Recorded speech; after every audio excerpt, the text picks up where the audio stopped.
बिस्मिल्लाहिर्रहमानिर्रहीम। अस्सलाम वालेकुम फ्रेंड्स, कैसे हैं आप सब? उम्मीद है खैरियत से होंगे। तो आज मैं आप लोगों के साथ बीफ शनवारी कढ़ाई की बहुत ही ज़बरदस्त और बहुत ही आसान रेसिपी शेयर करने जा रही हूँ, जिसको आप घर में बहुत आसानी से बना के इंजॉय कर सकते हैं। आपको इसके लिए मार्केट जाने की ज़रूरत नहीं है, किसी रेस्टोरेंट पे जाने की ज़रूरत नहीं है कि हम शनवारी कढ़ाई खाने के लिए बाहर जा रहे हैं।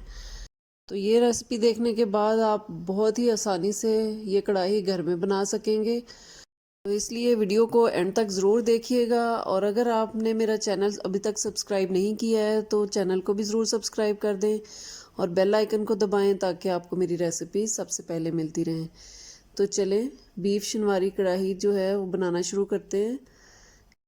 बीफ शनवारी कढ़ाई बनाने के लिए सबसे पहले ये मैंने 2 kg बीफ ले लिया है। ये हड्डी के साथ है और बहुत ही ज़बरदस्त सा ये गोश्त है बीफ का, और इसकी दरमियानी सी आपने बोटी करनी है, ना बहुत बड़ी ना छोटी। इसको मैंने अच्छे तरीके से वॉश करके तो इसको ड्राई कर लिया है। अब इसको हम बॉईल कर लेंगे। पहले सबसे पहले ये 1 मुट्ठी लहसुन, कुछ जो होल स्पाइसेस होते हैं यानी कि जो खड़े मसाले हैं, 1 बड़ी इलायची और 1 दालचीनी का टुकड़ा, 2-3 लौंग डाल के और नमक डाल के मैंने इसको बॉईल कर लिया है। ये देखें, ये तकरीबन 80% मैंने इसको डन कर लिया है। आपने बिल्कुल इसको पूरा नहीं गलाना है क्योंकि ये बाद में पकते हुए भी गलेगा, इसलिए आपने इसको 80% गलाना है। तो एक कढ़ाई ले लेंगे, उसके अंदर ये तकरीबन 1 कप मैंने ऑयल डाल लिया है। ये 2 तकरीबन दरमियाने साइज़ के प्याज हैं, ये इसमें जाएंगे। प्याज को हमने बहुत ज़्यादा ब्राउन नहीं करना है, इसको सिर्फ हमने इतना करना है कि इसके किनारे जो हैं वो गोल्डन ब्राउन हो जाएं। ये देखें, बहुत ही ज़बरदस्त सा हमारे प्याज का कलर हो गया है। इसके अंदर ये 2 टेबलस्पून मैंने लहसुन का पेस्ट डाल दिया है, क्योंकि ये बीफ है तो इसमें थोड़ा सा लहसुन ज़्यादा ही अच्छा लगता है, इसमें ज़्यादा ही जाता है। अब इसके अंदर जो हमने बॉईल किया हुआ बीफ था वो डाल दिया है, और इसको इसी तरह से हम इसके अंदर फ्राई करेंगे ऑयल के अंदर बीफ को।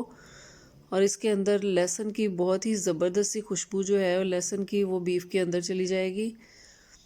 इसको हमने लाइट ब्राउन होने तक फ्राई करना है। जब इसका कलर चेंज हो जाए, ये देखें इसका कलर चेंज हो चुका है, लाइट ब्राउन सा कलर हो गया है। अब इसके अंदर मैंने आधा कप यखनी डाल दी है। आप अगर यखनी नहीं है इसके अंदर तो आप पानी डाल दें। जब मैंने बीफ को बॉईल किया था तो यखनी बची थी, वो मैंने इसके अंदर आधा कप डाली है। और इस तरह से हम 6 से 7 टमाटर बड़े साइज़ के जो हैं वो इस तरह से आधे आधे करके इसके अंदर रख देंगे। और हम इसको पैन को, कढ़ाई को जिसमें भी हम बना रहे हैं, इसको कवर कर के रख देंगे तकरीबन 10 से 15 मिनट के लिए। टमाटर उतनी देर में नरम हो जाएंगे। ये देखें, टमाटर हमारे नरम हो चुके हैं। इस तरह से हम उनका छिलका जो है ऊपर से उतार लेंगे, क्योंकि छिलका जो है वो जल्दी गलता नहीं है और सेहत के लिए भी अच्छा नहीं होता है, इसलिए हमें टमाटर का छिलका जो है वो उतार लेना चाहिए। इस तरह से हम सारे टमाटरों के छिलके जो हैं वो उतार लेंगे बारी बारी, और इसको अच्छे तरीके से मिक्स करके तो इसको पकाएंगे जब तक जो इसके अंदर पानी है, कुछ टमाटरों का पानी है, कुछ हमने जो आधा कप यखनी डाली थी, तो वो अच्छे तरीके से ड्राई ना हो जाए। इसको हमने तेज़ फ्लेम पे पकाना है। अब इसके अंदर हम स्पाइसेस डाल देंगे। ये 1 टेबलस्पून मैंने इसके अंदर रेड चिली पाउडर डाल दिया है, 1 टेबलस्पून इसके अंदर हल्दी पाउडर है, और 1 टेबलस्पून या आप अपने टेस्ट के हिसाब से इसके अंदर नमक डाल सकते हैं। इसमें बहुत ज़्यादा स्पाइसेस नहीं जाते हैं, बहुत लाइट सी, बहुत ही ज़बरदस्त सी कढ़ाई बनती है ये तीनों चीज़ें डालने के बाद हमने ये पानी के ड्राई होने का वेट करना है। जब ये घी छोड़ दे, ये देखें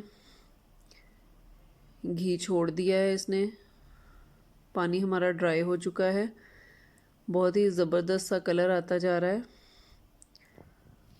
अब इसके अंदर हमने एक और चीज़ शामिल करनी है जिससे इसका टेस्ट जो है वो और भी ज़्यादा अच्छा हो जाएगा, और जो बीफ की स्मेल वगैरह कोई होती है तो वो इसमें से बिल्कुल ख़त्म हो जाएगी।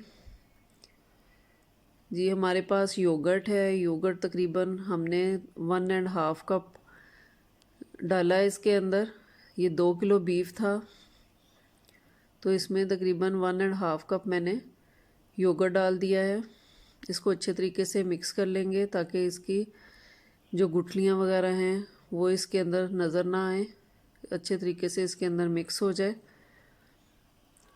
ये देखें, फिर इसका पानी जो योगर्ट का था वो भी हमने ड्राई कर लिया है तेज़ फ्लेम पे। अब 3 से 4 सब्ज़ मिर्चें मैंने 2-2 हिस्सों में करके डाल दी हैं। ये ज़ीरा पाउडर है, 1 टेबलस्पून मैंने ज़ीरा पाउडर डाला है, और तकरीबन हाफ़ टेबल स्पून इसके अंदर मैंने ब्लैक पेपर पाउडर डाला है। और हम इसको तकरीबन 5 से 10 मिनट तक अच्छे तरीके से इसको भून लेंगे।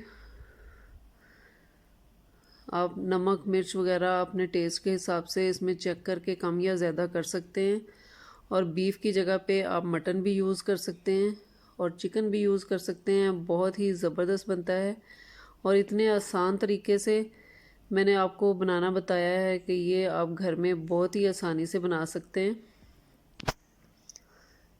ये देखें, हमारी बीफ शनवारी कढ़ाई जो है वो बिल्कुल रेडी है।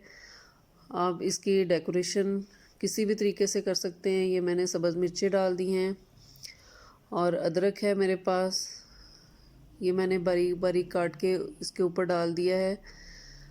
अदरक डालने के बाद आप इसको तकरीबन 5 मिनट के लिए कवर करके रख दें ताकि अदरक का टेस्ट भी इसके अंदर चला जाए।